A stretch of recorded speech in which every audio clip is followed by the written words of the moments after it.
China और Taiwan एक मर्तबा फिर आमने सामने हुए हैं। आपको बता दें कि कुछ दिन पहले ताइवान के अंदर आम इंतखाबात के नताइज आने के बाद चाइना और ताइवान के दरमियान काफी कशीदगी पाई जा रही है। चाइना ताइवान के अंदर जिस कैंडिडेट को सपोर्ट कर रही थी वो हार गया और दूसरी पार्टी जीत गई, जिसको लेकर चाइना के डिफेंस ऑफिशियल ने ताइवान पर हांगकांग की तरह सिस्टम और फार्मूला लाने की बात की, जिसको ताइवान ने मुस्तरद किया। ताइवान की नई गवर्नमेंट ने यह कहा है कि चाइना ताइवान को तिब्बत की तरह हड़प नहीं कर सकती। वहीं ताइवान चाइना को जवाब देने के लिए ताइवान ने फौजी एक्सरसाइजेज शुरू कर दी हैं। ये फौजी एक्सरसाइजेज जमीन पर ही नहीं बल्कि आसमान और पानी में भी जारी है। ताइवान की नई गवर्नमेंट का यह कहना है कि चाइना ताइवान पर कभी कब्जा नहीं कर सकता और चाइना अगर इस तरह की गलती करेगा तो चाइना को भरपूर जवाब दिया जाएगा। चाइना की जानिब से कब्जा करने की धमकी पर ताइवान ने अपनी फौजी ताकतों को परखना शुरू कर दिया है। मुख्तलिफ किस्म की फौजी एक्सरसाइजेज करना भी शुरू कर दी हैं। ताइवान चाइना से निमटने के लिए बहुत बड़ी एक्सरसाइजेज कर रहा है, जिसमें अमेरिका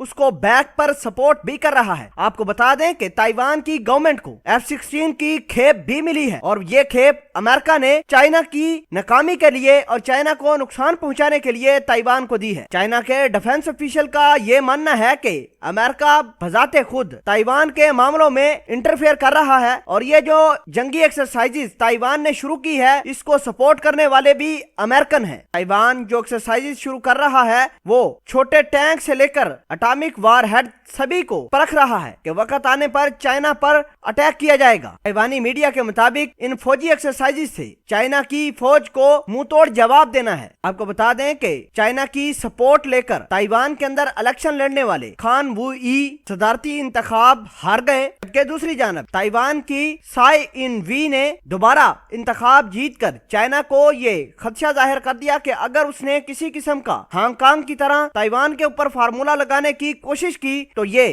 तमाम की तमाम वेपन्स चाइना पर इस्तेमाल किए जाएंगे। आपको बता दें कि साई इन वेन जो कि अब नई मुंतखब सदर हुई हैं, वो दूसरी मर्तबा इलेक्शन जीतकर आई हैं और बताया यह जाता है कि पिछले अरसे दराज से इसने अमेरिका के साथ काफी क्लोज रिलेशनशिप बनाए हैं और चाइना के साथ काफी टसल रखी है। अजीन आपको बता दें कि चाइना ने हांगकांग की तरह 1 कंट्री 2 सिस्टम वाला फार्मूला लगाने की कोशिश की थी, जिसको ताइवान ने मुस्तरद किया। उसके बाद चाइना ने ताइवान पर कब्जा करने का ऐलान किया था। नाजरीन अब देखना होगा कि चाइना के हमले के बाद ताइवान किस हद तक चाइना को नुकसान पहुंचा सकता है। क्या अमेरिका की इस काम में मदद भी ताइवान को मिल सकती है?